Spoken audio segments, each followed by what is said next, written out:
কোরআনের চাইতে সর্বাধিক মিল এই কিতাব আর পৃথিবীতে একটিও নেই। এখন কোরআন কাকে বলে? মা হুয়া কোরআন। আল মানার প্রণেতা বলেছেন, আল কোরআন হুয়া মুনাজ্জালু আলা রাসূলিন মাকতুবু ফিল মাসাহিফিল আনহু নাকলাল মুতাওয়াত্তিরাম বিলা সুবহা। অর্থাৎ এই কোরআন এমন একটি গ্রন্থ যা মুহাম্মদ সাল্লাল্লাহু আলাইহি ওয়াসাল্লামের উপর নাযিলকৃত, মাসহাব সমূহে লিপিবদ্ধ, যা সর্বকালের সর্বশ্রেষ্ঠ কিতাবে পরিণত। সুবহানাল্লাহ বলেন। এই কোরআন এমন একটি কিতাব, এই কিতাব এইটা সম্পর্কে যদি কথা বলতে হয় তাহলে আমার কাছে বড়ই প্রিয় মনে হয় এই যে 2-3টা পেজের ভিতরে যেই কথাগুলি লিপিবদ্ধ আছে সেই কথাগুলি আগে বলতে মন চাচ্ছে। এই জন্য যে কোরআন রয়েছে বিজ্ঞানে ভরা। কোরআন কিসে ভরা? বিজ্ঞানে ভরা। এই কোরআনের সূরা ফজরের 7 নম্বর আয়াতে ইরাম জাতির কথা বলা হয়েছে, অথচ এই ইরাম জাতির কথা 1973 সালের আগ পর্যন্ত কোনো মুফাসসির, কোনো ইতিহাস বিদ্বান কোনো কিতাবে পায়নি বলে এ সম্পর্কে কোনো ব্যাখ্যা করেনি। কিন্তু 1973 সালে ইরলুস নামক একটি পুরনো শহরের খনন কার্যের সময় কিছু পুরনো লিখন পাওয়া যায়। এইসব লিখন পরীক্ষা করে সেখানে 4000 বছরের একটি পুরনো সভ্যতার নিদর্শন পাওয়া গেছে। এই লিখনগুলোর মধ্যে দেখা গেছে ইরাম শহরের উল্লেখ আছে। এক সময় ইরলুস অঞ্চলের লোকজন এই ইরাম শহরের লোকজনের সাথে ব্যবসা বাণিজ্য করত। এটা 1973 সালের ঘটনা। তো কোরআনে কারিমে আরেকটি নিদর্শন হচ্ছে রাসূলের প্রিয় ছিলেন কিন্তু তার চাচারা সবাই, কিন্তু আবু তালেব রাসূলকে সবচাইতে বেশি ভালোবাসতেন, কিন্তু ঈমান জুটেনি। কিন্তু কোরআনে কারিমে রাসূল সাল্লাল্লাহু আলাইহি ওয়াসাল্লামের একজন শত্রুর নাম বলা হয়েছে আবু লাহাব। এই আবু লাহাব রাসূলকে দাওয়াত দিয়েছেন তার জীবনে বহুবার, কিন্তু আবু লাহাব যদি ঈমান আনতো তাহলে কোরআন মিথ্যা প্রমাণিত হতো। এই জন্য আবু লাহাবের ভাগ্যে ঈমান জুটেনি।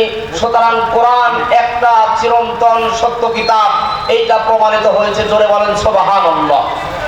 কোরআনে কারিমের আরো বহু নিদর্শন আছে। সব নিদর্শনগুলি আপনাদের সামনে আমি এই অল্প সময়ের ভিতর বলতে সক্ষম হব না। তবে কোরআনে কারিমে বলা হচ্ছে কুকুর, সূরা আরাফের 176 নম্বর আয়াতে বলা হচ্ছে যারা আমার আয়াতকে অস্বীকার করে তাদের উদাহরণ দেওয়া হয়েছে কুকুরের সাথে। কুকুর যেমন জিহ্বা ঝুলে হাঁপাইতে হাঁপাইতে দৌড়ে যায়, সেই রকম উদাহরণ দেওয়া হয়েছে যারা কোরআনের আয়াতকে অস্বীকার করে তাদের উদাহরণ কিসের সাথে দেওয়া হয়েছে? কুকুরের সাথে। একটু আমার দিকে মনোযোগী হবেন। তো কোরআনে কারিমের মজার বিষয়, যারা কোরআনকে অস্বীকার করে এই আয়াত বলা হয়েছে মোট 5 জায়গায়। গোটা কোরআন মিলে কালবুন মানে কুকুর, এই কুকুর শব্দটা এসেছে 5 জায়গায়। সুবহানাল্লাহ বলেন। এটা কোরআনের একটা রহস্যময় কিতাব। এই কোরআনে কারিমে বলা হচ্ছে আর দুনিয়া শব্দ, দুনিয়ার বিপরীত আখিরাত শব্দ, দুনিয়ার শব্দ এসেছে 15 বার, আখিরাত শব্দটাও এসেছে 15 বার। এই কোরআনে কারিমে গরম আর ঠান্ডা সম্পর্কে বলা হচ্ছে গরম এসেছে 5 বার এবং ঠান্ডা শব্দ এসেছে 5 বার। এখন যে শীতকাল চলছে সুবহানাল্লাহ বিহামদিহি। এই কোরআনে কারিমে আরো বিষয় এসেছে, সেটা আরবি কুল মানে বলো, কুল, আর কলু মানে তারা বললো। তো এই শব্দগুলোর সংখ্যক মান হচ্ছে 332 বার করে কুল আসছে, আর কলু মানে তারা বললো আসছে।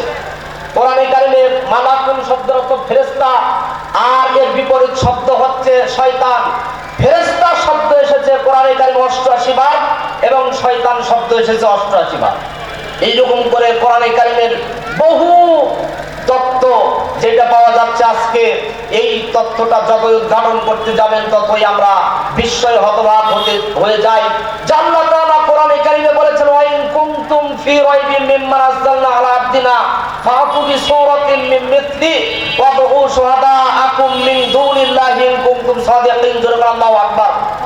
আল্লাহ রাব্বুল আলামিন বলেন আমি এই কোরআনের ভিতরে আয়াতগুলো নাযিল করেছি, আয়াতগুলোর ভিতরে অথবা সূরার ভিতরে যদি তোমরা ভুল দেখতে পাও তাহলে আমার মতো করে একটা সূরা অথবা একটা আয়াত নাযিল করে নিয়ে আসো।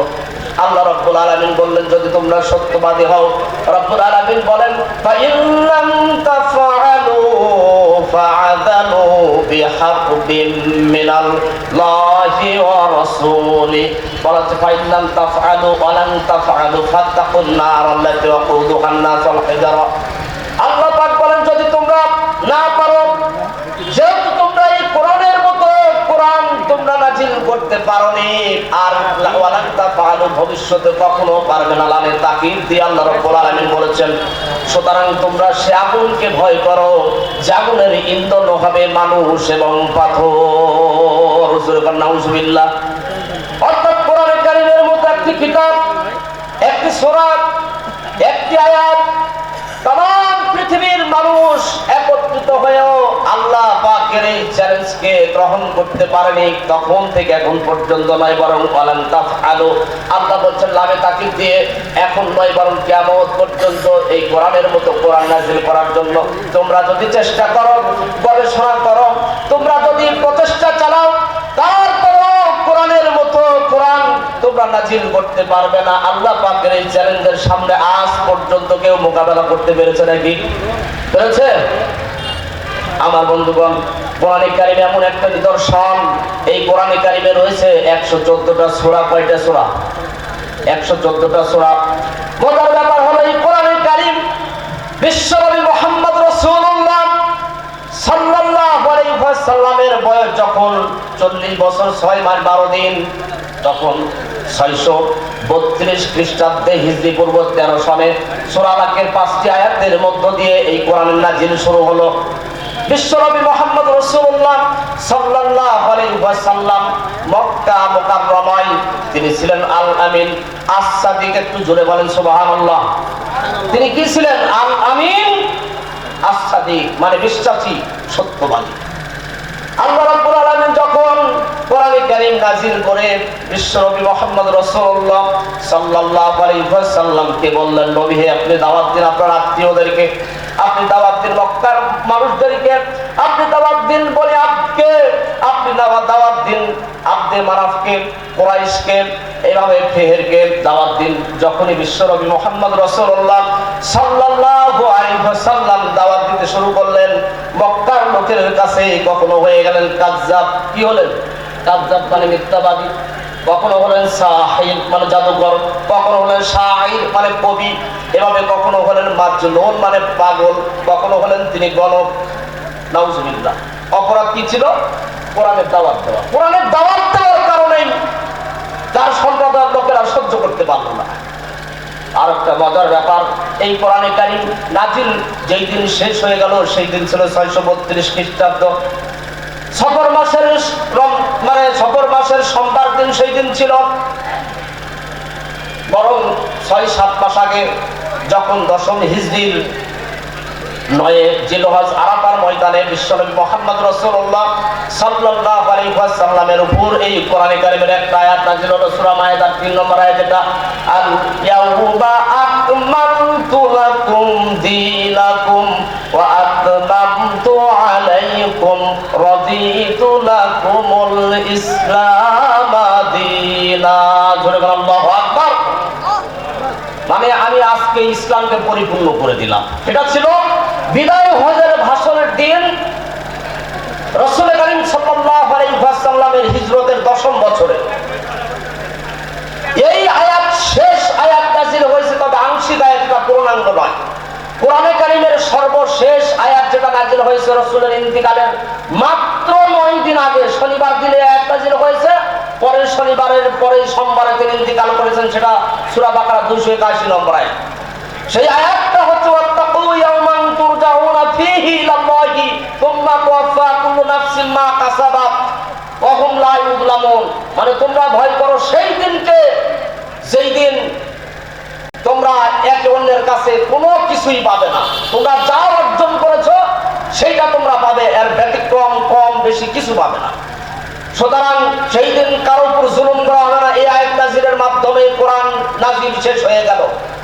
আচ্ছা, এই কোরআনে কারীমে আল্লাহ তাআলা যে আয়াত নাযিল করেছেন সেই আয়াতের ভিতরে দেখবেন 6666টি আয়াত রয়েছে হযরত আয়েশা সিদ্দিকা রাদিয়াল্লাহু আনহার মধ্যে। কত আয়াত? 6666 কত আয়াত? এদিকে আমার দিকে কান দেন, কত আয়াত? 6666টি আয়াতের ভিতরে কোরআনে কারিমের মুফাসসিরে কেরাম এভাবে ভাগ করেছেন, 1000 আয়াত রয়েছে জান্নাতের ওয়াদা সংক্রান্ত আয়াত। কত আয়াত বললাম? 1000 জান্নাতের ওয়াদা সংক্রান্ত আয়াত, আর 1000 আয়াত রয়েছে জাহান্নামের ভীতি প্রদর্শনমূলক আয়াত। বিষয়টা বুঝবেন, আল্লাহু আকবার। 1000 আয়াত রয়েছে সৎ কাজের আদেশ সংক্রান্ত আয়াত, আর 1000 আয়াত রয়েছে অসৎ কাজের নিষেধ সংক্রান্ত আয়াত।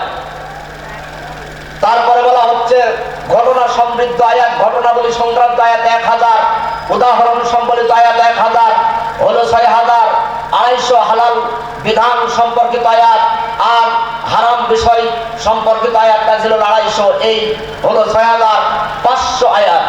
100 আয়াত নাজিল হলো জিকির সম্পর্কে বা তাসবিহ সম্পর্কে, আর অন্যান্য 66 আয়াত যারা মসজিদের কোণে বসে শুধু জিকির করবেন তারা 100 আয়াতের আমল করবেন। কিন্তু সৎ কাজের আয়াত 1000 আয়াত, যারা 1000 আয়াত সৎ কাজের আদেশ মানবে না, আর যারা 1000 আয়াত সৎ কাজ অসৎ কাজে বাধা দিবে না, তারা কি ইমানদার থাকতে পারে?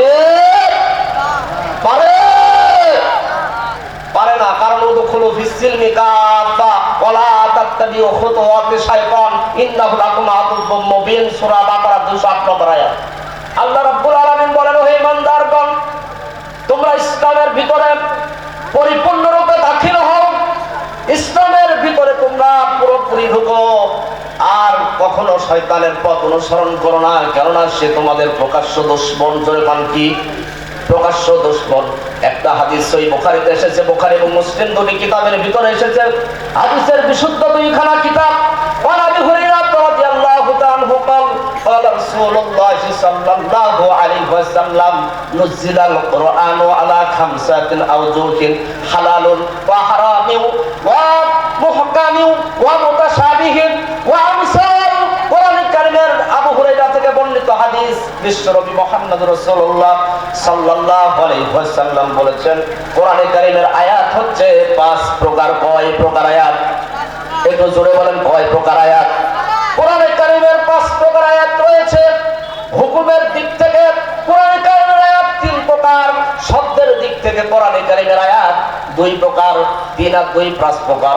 নাম্বার 1 হচ্ছে হালাল, নাম্বার 2 হারাম, নাম্বার 3 মুহকাম, নাম্বার 4 মুতাশাবিহাত, নাম্বার 5 হচ্ছে পূর্ব জাতির দৃষ্টান্ত। বিশ্বনবী মুহাম্মদ রাসূলুল্লাহ সাল্লাল্লাহু আলাইহি ওয়াসাল্লাম বললেন, নাম্বার 1 ওয়া ফাহিলুল হালালা, তোমরা হালালকে হালাল জানো। কি জানো? জোরে বলেন, হালালকে হালাল জানো। হালাল বিষয় যেগুলো আছে সেগুলো আমল করো। হালাল যে বিষয় আছে সেইগুলি হালাল জানো, হালাল আমল করো। যদি কোরআনে কারীমের কোনো বান্দা বান্দিরা হালাল জানে আর আমল করে, এই যে হাফেজ আছে কোরআনে কারীমের, যারা হাফেজ, বিশ্বনবী মুহাম্মদ রাসূলুল্লাহ সাল্লাল্লাহু আলাইহি ওয়াসাল্লাম বলেন, কোরআনে কারীমের যে বিষয়গুলি হালাল আছে এই বিষয়গুলি জানে অর্থাৎ মানে, তাহলে ওই হুজুর নিজে জান্নাতে যাবে, আর 10 জন ব্যক্তি যাদের জন্য জাহান্নাম ওয়াজিব হয়ে গেছে, আল্লাহ রাব্বুল আলামিন তাদেরকে জান্নাতে যাওয়ার পারমিশন দেয়া দিবেন। জোরে বলেন সুবহানাল্লাহ। আজকে আমাদের এই দুনিয়াতে কোরআন আছে, কোরআনের আলেম আছে, কোরআনের হাফেজ আছে, কিন্তু কোরআনের হালাল বিষয়গুলোকে বাদ দিয়ে হারামের পিছে দৌড়ায়, দুনিয়ার পিছে দৌড়ায়, আল্লাহ এবং রাসূলকে বাদ দিয়ে শয়তানের পিছে দৌড়ায়। আছে না নাই? একটু জোরে বলেন, আছে না নাই? কোরআন কারীমের 2 নম্বর সূরা বাকারা 168 নম্বর আয়াত আল্লাহ পাক বলেন, ইয়া আইয়ুহান নাসু কুলু মিম্মা ফিল আরদি হালালান তাইয়্যিবান ওয়া লা তাত্তাবিউ খুতুওয়াতিশ শাইতান। জোরে বলেন আল্লাহু আকবার। আর জোরে বলেন আল্লাহু আকবার। এখানে কিন্তু ইমানদার নয়, এখানে কিন্তু মুমিন মুত্তাকি নয়, বরং আমভাবে পৃথিবীর যত মানুষ আছে এই দলের, এই মানুষের ভিতরে হিন্দু, মুসলিম, বৌদ্ধ, খ্রিস্টান, চাকমা, মারমা, মণিপুরি, খাসিয়া, হাজং, সিতাই, ঋষি, গারো, সাঁওতাল, যে কোনো ধর্মের যে কোনো বর্ণের মানুষ হতে পারে। আল্লাহ পাক বলেন, ওই মানুষ তোমরা যারা পৃথিবীতে হালাল সেই সকল খাদ্য থেকে খাও। কারণ হচ্ছে বিশ্বনবী মুহাম্মদ রাসূলুল্লাহ সাল্লাল্লাহু আলাইহি ওয়াসাল্লাম বলেছেন যে দেহের ভিতরে হারাম খাবার, নাপাক খাবার ঢুকেছে ওই দেহের ওই নাপাক খাবারের বিনিময়ে 40 দিন পর্যন্ত তার দেহের কোনো ইবাদতই আল্লাহর দরবারে কবুল হয় না। কতদিন? 40 দিন। তাফসীর ইবনে কাসির স্পষ্ট কথা।